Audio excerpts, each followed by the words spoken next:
Sarah Glicken, and I'm a wellness entrepreneur, specifically in the bone health space. So before any of the men decide to run out of the room thinking that this is exclusively a female issue, I would just like to share a statistic that everyone might be interested in. And my goal here for today is really to help understand how bone health is really a biomarker for longevity and health span, and why it's so vitally important for all of us and becoming an epidemic in the world. So a quarter of all of the men in this room and a half of all of the women in this room will have an osteoporotic fracture in their lifetime.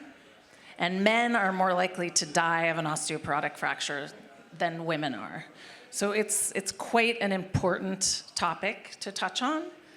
Okay, so for the purposes of this, I'm speaking more in terms of women, because what we know is true is that women are generally, in medicine, have been left out of most of the research, the data, et cetera, for years. And yet we are 52% of the population. So menopause affects over half the population, yet research is decades behind in menopause women.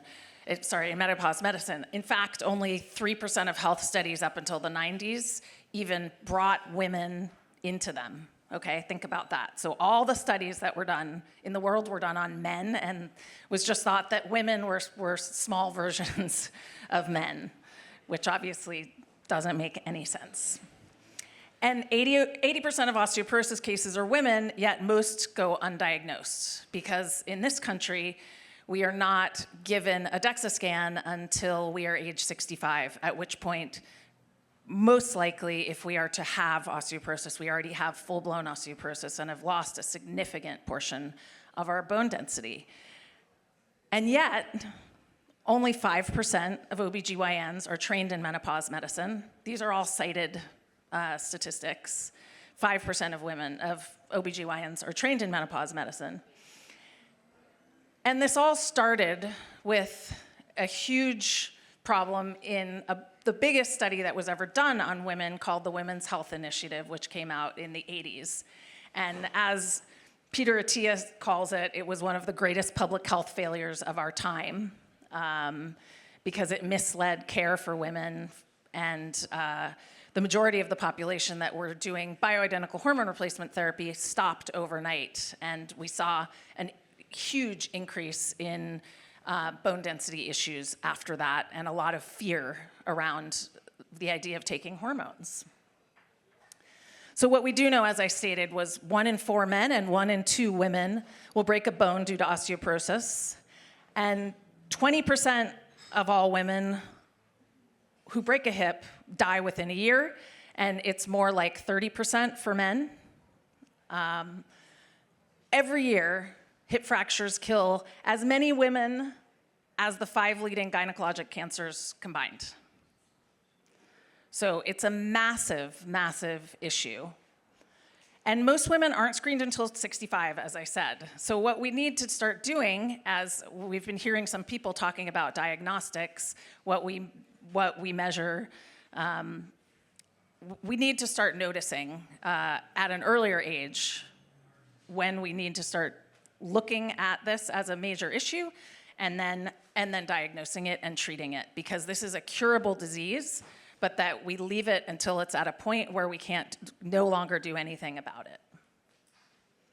So there are about 55 million people in the US with low bone density, and about 200 million people worldwide. And that number, I would estimate, is grossly underestimated, because that's only based on people who have actually tested. So that's what we actually know to be the numbers, and yet there are many, many people who have not yet tested. And I believe as well, with the era of GLP-1s, which I think are amazing peptide medications for losing weight, the issue there is that people are undernourished frequently when they're doing high-dose GLP-1s, and they wind up losing significant amounts of bone density because they're not exercising and they're not nourishing their bodies and having enough protein. So I believe that, combined with the sedentary lifestyle that we're leading, that we're gonna see these numbers going up and up and up. So that's more than 55 million people. That's more than twice the number of people living with diabetes. And it's 4x those with Parkinson's, Alzheimer's, and multiple sclerosis combined. But we don't ever hear about bone density or bone health. It's not something that is really talked about. Only 5% of NIH funding goes to women's health, despite it being us being 52% of the population. So we carry 80% of the burden, and we get screened last, right? So that's the issue. So now we're going to talk about what we can do. So first, I'm going to talk a little bit about myself. So I'm 54 years old. I'm proud to say that that was my function health biologic age the last time I did my blood work. So I take my health very seriously, both inside and outside. I have a real passion for longevity, and I walk the walk. I don't just talk about it. I live this in my life. And now I'm going to give you an example of a patient's journey through bone loss. So I'll flip it. Generally, I try to make it a surprise, but this person is actually me, okay? So last year, I had to have a surgical menopause because I had my ovaries removed. I had been in perimenopause, and then I was under a lot of stress, being an entrepreneur, going through a divorce, multiple things. And my bone density declined over 10% in a year. So that's a really, really significant amount. I went from having normal bone density to all of a sudden shifting and being in osteopenia. And if I would not have had a test to show this, it would be continuing to go down. I'm proud to say that within 6 months, I increased the bone density in my spine by about 5% in a little less than 6 months because I made some shifts and did some things to support it. But if I didn't know that, my bone density would just have continued to go down, and then I would have been 65 getting a bone density scan, and then what? Or maybe potentially more likely, I would have had a fracture, and that's how I would have found out about it. So the standard of care, as I said, first DEXA at 65, but let's talk about DEXA scans. So it's the gold standard in bone health, yet 90% of DEXA scans have at least one data inaccuracy in them, okay? And the results are often distorted because of multiple things. If people have arthritis, they have scoliosis or osteoarthritis. Also, body size can affect it. And yet, it's the gold standard, and up until recently, there hasn't been any other way to test. So in comes a company out of Italy called Ecolight that developed an ultrasound bone density imaging device. It's called REMS, Radio Frequency Echographic Multispectrometry. And the wonderful thing about it is it's up to 5 times more accurate than DEXA. You can do early detection in changes in bone. We reach peak bone mass when we're 30 years old. So imagine if we started testing at age 30 instead of age 65, where we would be with the amount of people with osteoporosis or then death. So it's a really powerful new device. It looks at both bone quantity as well as bone quality, and gives you the ability to even look at your fracture risk over time, and of course, no radiation like there is in DEXA. And as I said earlier, you can't manage what we don't measure. So you can even, like, I took a REMS scan in 6 months and was able to quickly see that my bone density was going up, which was really great. So some of the pillars of bone health that we look at, and I'll just really briefly go through these, and these really are the pillars of all health, but sleep, hugely important for our bones. Bone is living tissue. It's remodeled just like our muscles are. Really, it all happens at night. Stress can have a really big impact on our bone health, as well as sustenance, whole food nutrition, and protein is really critical for bone remodeling. So that's something that we need to be focused on. Many people think they're eating sufficient protein, and they just aren't. I was happy to see how much protein there was today in today's lunch, actually. And then supplementation, there are a lot of different supplements that we need for our bone health. Obviously, the most obvious being D3K2, but we need magnesium, we need all of the minerals, collagens. I'm a big fan of some specific peptides. But we also then need stimulus. So, of course, we need to lift heavy weights. There was a very interesting study came out that called the Lift More study, which showed really significant increases in bone density based on lifting heavy weights. But it was also using like a hack squat machine, right? Which most people can't do some of the things that they were suggesting that they do.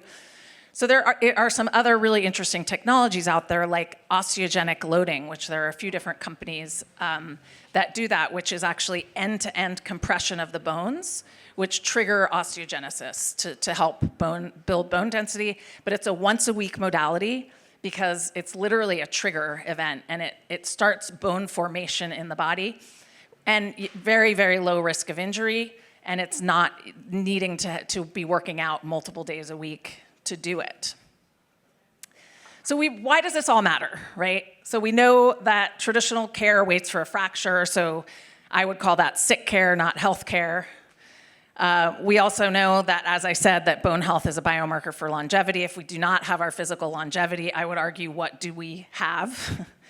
The US spends $57 billion a year on preventable fractures. $57 billion. And we don't wait for heart attacks, but we wait for a fracture to care about bones. So that's where we need to start thinking differently about how we look at the physical body and the structure.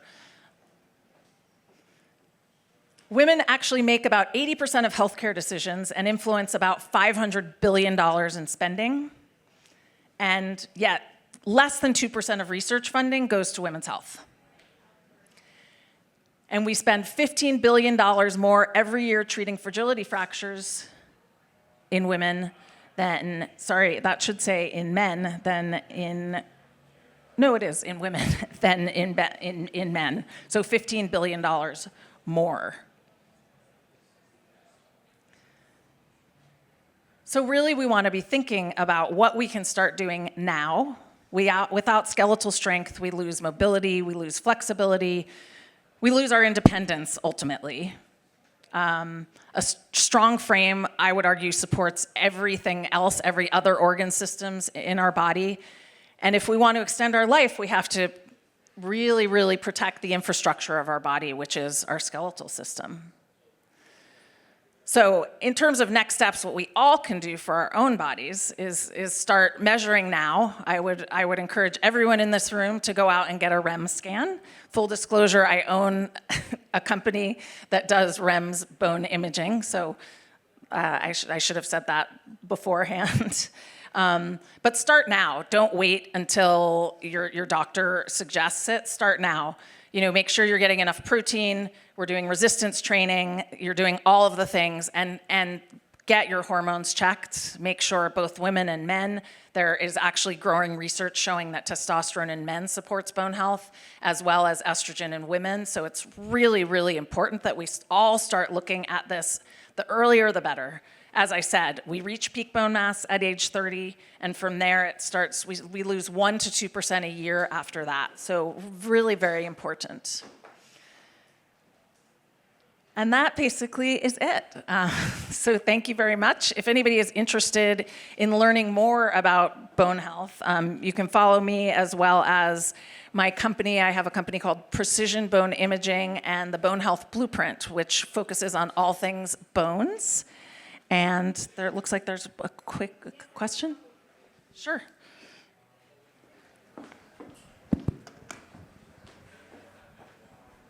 Well, I'm glad this is coming to the forefront. It's very, very important. I don't know if you know Margie Bissinger. I don't know if you know Kevin the Bone Coach. I don't know if you know that Tylenol just came out with their proactive support line. But well, first of all, I assume your scans are not covered by Medicare. They are not. Do you mind saying how much a scan is? Sure, it's $299. Okay. And what They're covered in Europe, so I hope that it's coming to the US. In Italy, they're covered. It costs $50 US. to get a scan in Italy, and so hopefully it'll be happening here. But you know, insurance is very Well, tightly connected to the pharmaceutical industry. Yeah, I just want to say this. The DEXA scan is far from accurate.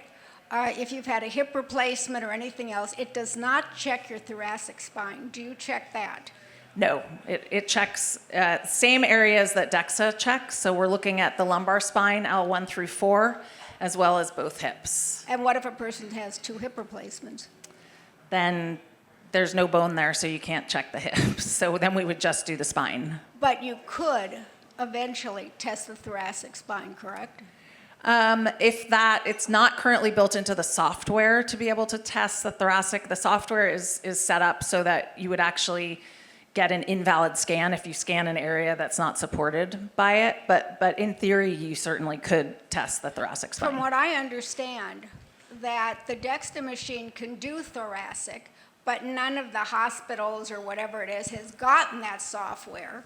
And I don't know why, and I've kind of like put the pressure on Cedars to do it.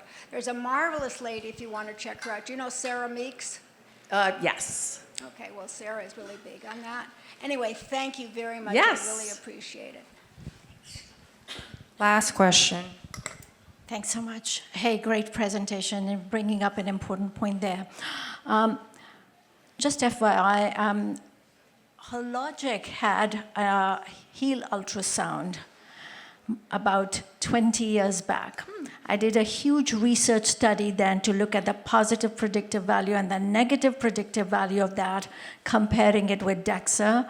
I presented it in Edinburgh, Scotland. They call that the National Osteoporosis Foundation, but that's international, as you know. And the very next year, FRAX scores became common. And so with bone density, as we see in many other biomarkers, it's not only the biomarker, it's the age that matters. So a low DEXA, T minus 2.6, so you're osteoporotic. But if you're 40, then your risk for fracture is much, much lower than if you were, say, 65. So these things have been, and that at that time was not covered. Actually, Hologic ultrasound was covered. The cost for it was around $40. There was a lot of excitement around the study, but DEXA, suddenly there were DEXA scans all around, and FRAX score uses DEXA to really help us make a clinical assessment of who needs treatment and how bad that osteoporosis is. So just Yes, absolutely. The FRAX scores did a lot, and the amazing thing about REMS is it actually looks at the microarchitecture of the bone. So they actually do a fracture assessment as well, but it's based on the image itself, and then it compares it to a database of 15,000 subjects, and then looks at people with your same type of bone. So we do often see that someone with the similar level of osteopenia or osteoporosis, depending on the age, you could have osteoporosis, but yet still have quite strong bones, because it's about the quantity and the quality, not just the quantity of the bones. I want to hear John's question. So this is the last one. Yeah, there is, as I understand it, there's some evidence that damage to mitochondrial DNA is related to bone density damage because of the damage of the cells in the body that produce the bone. So I think it would be wonderful if it turns out that when you restore the mitochondria, the bones are restored at the same time, but I wonder if that's true. Any comments? I wish I had a positive comment to say about that. I have no idea, but that is amazing.